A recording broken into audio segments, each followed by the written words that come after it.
എന്റെ ജീവിതവും. പല ആൾക്കാരും മനസ്സിലാക്കി വെച്ചിരിക്കുന്നത് വെള്ളിയാഴ്ച മാത്രം മുത്തക്കിയായി തീർന്നാൽ മതി രക്ഷപ്പെട്ടെന്നാണ്. അതല്ല, പലരും മനസ്സിലാക്കി വെച്ചിരിക്കുന്നത് 5 നേരം നിസ്കരിച്ചാൽ മതി മുത്തക്കിയായി തീരുമെന്നാണ്. 5 നേരം നിസ്കരിക്കാൻ 25 മിനിറ്റ് വേണം. 24 മണിക്കൂറിൽ 25 മിനിറ്റ് വേണം 5 നേരത്തെ നിസ്കാരത്തിന്. ബാക്കിയുള്ള മണിക്കൂറുകളുണ്ടല്ലോ, ആ മണിക്കൂറുകൾ എന്ന് പറയുന്നത് വമഹിയായ എന്റെ ജീവിതവും.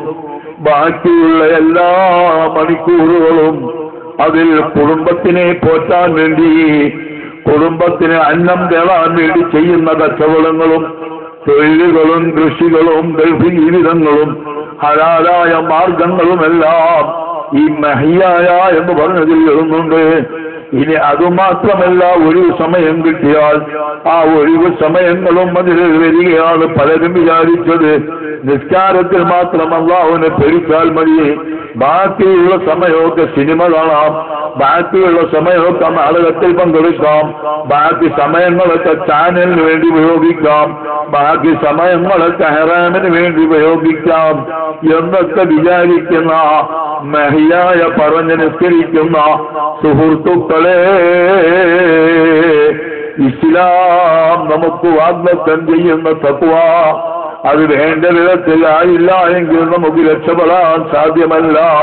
വബിദാലിക ഉമിർതു, വീണ്ടും അല്ലാഹുവിനോട് പറയുകയാണ്. ആദ്യം അത് ഓറൽ സത്യപ്രതിജ്ഞ ചെയ്തിട്ട് പറയുന്നു, വബിദാലിക, പഠിച്ചവനെ ഞാൻ ഇത് നിന്റെ മുമ്പിലാണല്ലോ റബ്ബേ പറഞ്ഞത്. അല്ലോ വബിദാലിക, റബ്ബേ ഒരു അടിമയാണ്, ഞാൻ നിന്റെ മുമ്പിലാണ് പറഞ്ഞത്. വജ്ജഹ്തു വജ്ഹിയ ലില്ലദീ ഫതറ അസ്സമാവാതി വൽ-അർള ഹനീഫൻ മുസ്ലിമൻ എന്ന് ഞാൻ നിന്റെ മുമ്പിലാണല്ലോ പറഞ്ഞത്. വബിദാലിക ഉമിർതു വഅന മിനൽ മുസ്ലിമീൻ. ഇതിനപ്പുറത്തൊരു കരാറില്ല, ഇതിനപ്പുറത്തൊരു ഉടമ്പടിയില്ല, ഞാൻ യഥാർത്ഥ മുസ്ലിം തന്നെയാണ് എന്നല്ലേ പറയുന്നത്. നിസ്കരിക്കുന്ന ഭാര്യയ്ക്ക് ഭർത്താവിനെ ചീത്ത വിളിക്കാൻ എങ്ങനെ തോന്നുന്നു? നിസ്കാരമുള്ളൊരു ഭാര്യയ്ക്ക് ഭർത്താവിന്റെ കൽപ്പനകളെ ധിക്കരിക്കാൻ എങ്ങനെ മനസ്സ് വരുന്നു? സ്വന്തം ഭർത്താവിന്റെ അയവുകളും ന്യൂനതകളും അയലത്തും നാട്ടിലും നീളെ നടന്ന് പറഞ്ഞു പരത്തുന്ന എത്ര നിസ്കാരക്കാരികളാണുള്ളത്. അതേപ്രകാരം നിസ്കരിക്കുന്ന ഭർത്താവിന് പാവപ്പെട്ട നിരപരാധിയായ സ്വന്തം ഭാര്യയെ സംബന്ധിച്ച് വ്യഭിചാര ആരോപണം നടത്താൻ നാവ് പൊങ്ങുന്നത് എങ്ങനെയാണ്? അയൽവാസികളെ ഉപദ്രവിക്കുന്ന എത്ര നിസ്കാരക്കാരുണ്ട്? എങ്ങനെ നാം ഓരോരോ വിഷയങ്ങളെ സംബന്ധിച്ചും കൂലങ്കഷമായി ചിന്തിക്കുമ്പോൾ قد أفلح من تزكى وذكر اسم ربه فصلى. ഹൃദയത്തിന്റെ പരിശുദ്ധി നഷ്ടപ്പെട്ടു പോയി.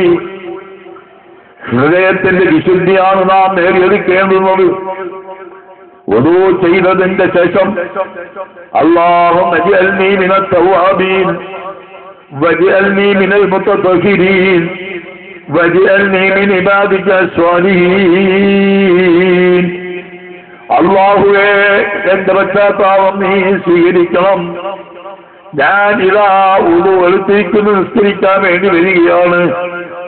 പാവങ്ങൾ കൊടുക്കപ്പെട്ടവരിൽ തൗബ സ്വീകരിച്ചവരിൽ എന്നെ നീ ഉൾപ്പെടുത്തണം. വജ്അൽനീ മിനൽ മുതതഹിരീൻ. എല്ലാ ദോഷങ്ങളെ തൊട്ടും എല്ലാ ദോഷചിന്തകളെ തൊട്ടും ദോഷപ്രവർത്തികളെ തൊട്ടും ഹൃദയം ശുദ്ധിയായവരിൽ എന്നെ നീയാക്കണം. ഹൃദയത്തിന് പരിശുദ്ധി ഉണ്ടാകണം.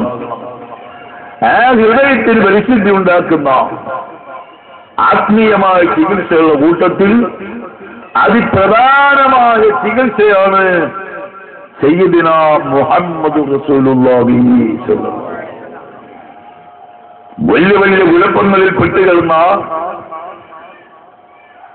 താറുമാറായ ജീവിതങ്ങളിൽ അലഞ്ഞു നടന്ന ഒരു വിഭാഗം അറബികൾ